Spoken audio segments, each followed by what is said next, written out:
how's Tennessee left outside of the top 5 in the future offensive power rankings? What the H in honor of the late Norm Macdonald? Yes, and for those who don't, this is by Adam Rittenberg of ESPN, and for those who don't realize, future offensive power, huge Big Ten guy, worked with him. Yeah, and future offensive power rankings go for 2023, 2024, and 2025. So even if you have questions about Joe Milton, how do you ignore Nico being on the team for 2024 and 2025? But yeah, Joe Milton could essentially dump the bed, and Nico could come in, and I think Tennessee is going to be good for the next couple of years. If Joe Milton doesn't work out, which I think he will, but you got Nico. All right, so I don't get this. Tell me why this makes sense. Do I need to call Adam Rittenberg and have him on the program? Yeah, this doesn't make any sense. I will give him 2 teams, the top 2. So number 1, and by the way, I'm not saying it's clear these are better than Tennessee. I'm saying these aren't egregious. Number 1 for him is USC. Okay, Lincoln Riley runs a similar offense to Josh Heupel. He runs it out west. Fine. Ohio State, number 2. Fair enough. Tested and true offensive system. Whatever we think of Ryan Day, that offense has been that offense for a long time. Here's where your heads are going to explode. Number 3, Georgia. Even if you think Georgia's the better team than Tennessee, the better offense than Tennessee for the next 3 years? No, I don't even think they want to be the better offense. Yeah. In some sense. I think they want a ball control, which isn't statistically the better offense, which I believe would be what Adam Rittenberg is referring to. Probably. But Dave, for the next 2, we need Tracy Morgan on blast. We need him maximized. Oh, he's ready. 4th, Alabama. That's crazy. All right. Why in the world would Alabama be 4th ahead of Tennessee? I don't. According to Rittenberg, Alabama's offense has become a mainstay near the top as Saban embraced a philosophy around quarterback play and piling up points. He clearly hasn't done his research on the new offensive coordinator they just brought in. So that's insane. It makes no sense. And like you said with Georgia, I don't even think Saban wants Alabama to be ahead of Tennessee offensively. And so this is just insane. But number 5 is like Tracy Morgan magnified, because number 5 is the worst of all of them. Michigan is ahead of Tennessee. Michigan. That's crazy. Michigan's, I mean, you can like that type of offense more if you want, which is an offense that's more about ball control. I kind of like those type of offenses more, to be real honest with you, to keep your defense fresh. But at the end of the day, if this is based off production, I don't see how Michigan compares to Tennessee at this point. I don't. Yeah. They don't at all.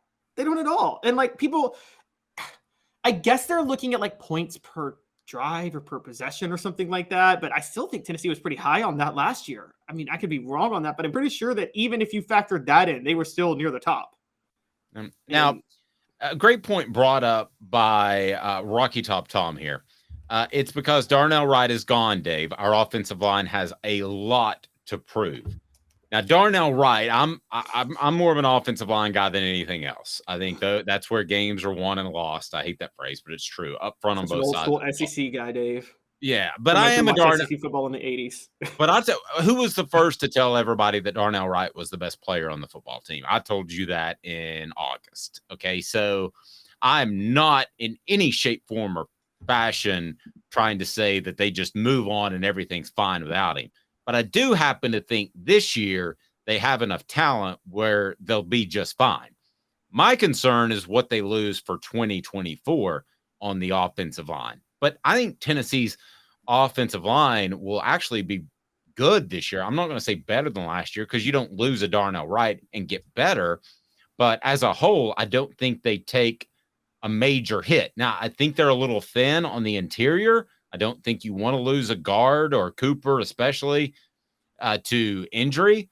But I think Tennessee's offensive line will actually be a strength, Rocky Top Tom. I really do.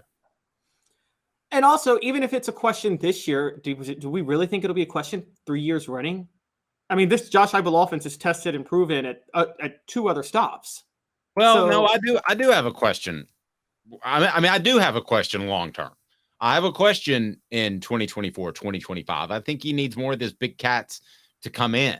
So, yes, I have a question after this season and maybe transfers and maybe guys develop. But yes, I think there's concern about not having enough big guys. And that's not just me saying that. That's from some people within the program that's where they need to beef it up. And I think everybody said that publicly. I don't think that's any declaration of anything unknown, right? I mean, I don't see that. Go ahead. He hasn't filled out a recruiting class or filled out a transfer class yet since Darnell Wright went in the top 10. And I bring that up because I'm pretty sure a lot of elite right tackles in the portal and in high school are looking at that right now and really seriously considering Tennessee.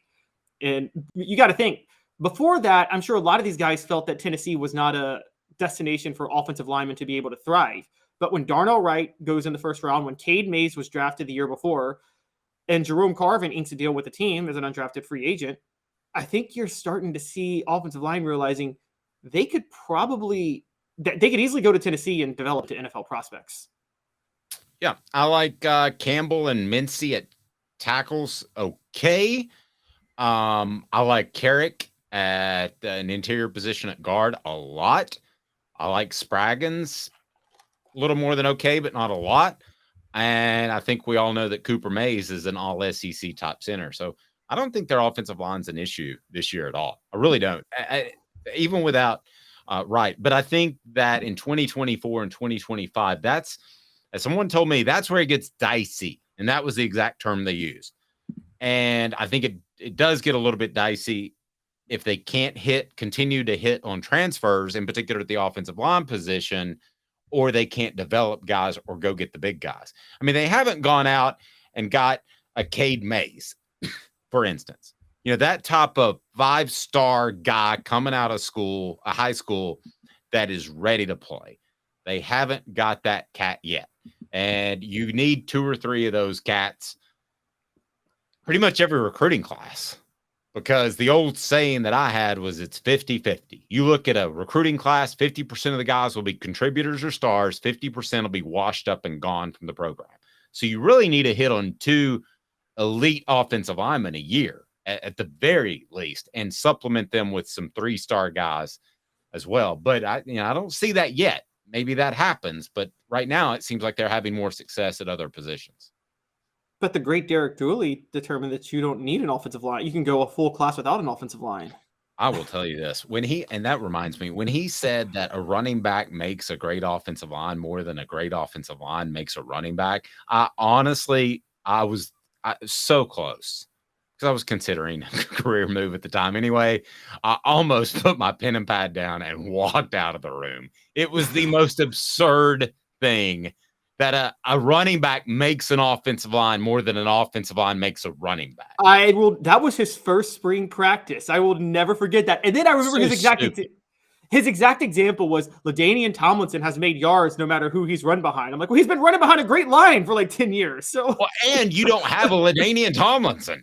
I mean, Barry Sanders did a pretty good job at that, but do you have a Barry Sanders? I think not.